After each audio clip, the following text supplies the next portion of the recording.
সকাল থেকেই ঝমঝমিয়ে বৃষ্টি হচ্ছিল। আর বৃষ্টির দিনে কি রান্না করব সেটা ভাবতে ভাবতে কর্তামশাইকে পাঠিয়ে দিয়েছিলাম বাজারে। বাজারে গিয়ে সে সেরকম কিছু পায়নি আর এনেছে চিংড়ি মাছ। হ্যাঁ জানি চিংড়ি মাছটা বাছতে অসুবিধা হয়, কিন্তু এর টেস্টটাই হলো আলাদা ধরনের। আর আজকে ভাবছিলাম চিংড়ি মাছ যেহেতু এনেছে এটা কি সহজ রেসিপি করা যায়, আর সহজ রেসিপি মানে আমার কাছে চিংড়ি মাছের ভাপা। তো এদিকে দেখো চিংড়ি মাছের ভাপা বানানোর জন্য প্রথমে নিলাম 2 চামচ কালো সর্ষে, 1 চামচ পোস্ত দিয়ে জলে ভালো করে ভিজিয়ে রেখে দেবো।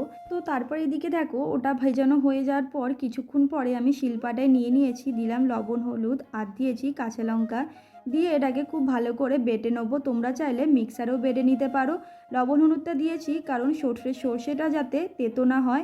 আর এদিকে দেখো আমার কিন্তু মাছটা বাছা হয়ে গেছে, তার মধ্যে দিয়ে দিলাম সর্ষে বাটা, দিলাম লবণ হলুদ অল্প পরিমাণে, কারণ আগে যেহেতু আমি দিয়েছি তো ওই জন্য অল্প পরিমাণে দিলাম। তারপর দিয়ে দিলাম হাফ বাটি করে সর্ষের তেল। আর এতে কিন্তু বেশি করে সর্ষের তেল দিতে হবে, নালে কিন্তু এই খাবারটার কোনো টেস্ট সেরকম হবে না, ঝাঁঝটাও হবে না। তো তারপরে একটা টিফিন বক্স নিয়ে নিয়েছি, তার মধ্যে ম্যারিনেট করা চিংড়ি মাছটা ঢেলে দিলাম।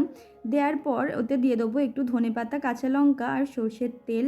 তোমরা যদি চাও ধনেপাতাটা নাও দিতে পারো, কাঁচা লঙ্কা সর্ষের তেলটা কিন্তু অবশ্যই দিও। তারপরে একটা ঢাকনা দিয়ে চাপা দিয়ে দিলাম। আর আগে থেকেই গ্যাসে গরম জল বসিয়ে দিয়েছিলাম একটা জাগার মধ্যে, তার মধ্যে দিয়ে দিলাম স্ট্যান্ডটা আর ম্যারিনেট করা চিংড়ি মাছের টিফিনটা। তারপর প্রায় 15 মিনিট স্টিম করার পর আমাদের কিন্তু চিংড়ি মাছের ভাপা হয়ে গেছে। আর এদিকে দেখো আমি ভাতের সাথে বেড়েও ফেলেছি। তো চলো এবার টেস্ট করা যাক জিনিসটা কেমন খেতে হয়েছে। আর এটা কিন্তু এক কথাই অসাধারণ আমার কাছে, আর আমার কিন্তু এটা খুবই পছন্দের একটা খাবার। তো চলো ততক্ষণ আমি চিংড়ি মাছের ভাপা দিয়ে ভাতটা খাই, তোমরা ততক্ষণ আমার ভিডিওটা দেখো। আর ভিডিওটা যদি ভালো লাগে লাইক কমেন্ট শেয়ার করতে ভুলো না, আর হ্যাঁ সাবস্ক্রাইবটা কিন্তু অবশ্যই করে যেও। আর কে কোথা থেকে আমার ভিডিওটা দেখছো অবশ্যই কমেন্ট করো। তো চলো টাটা।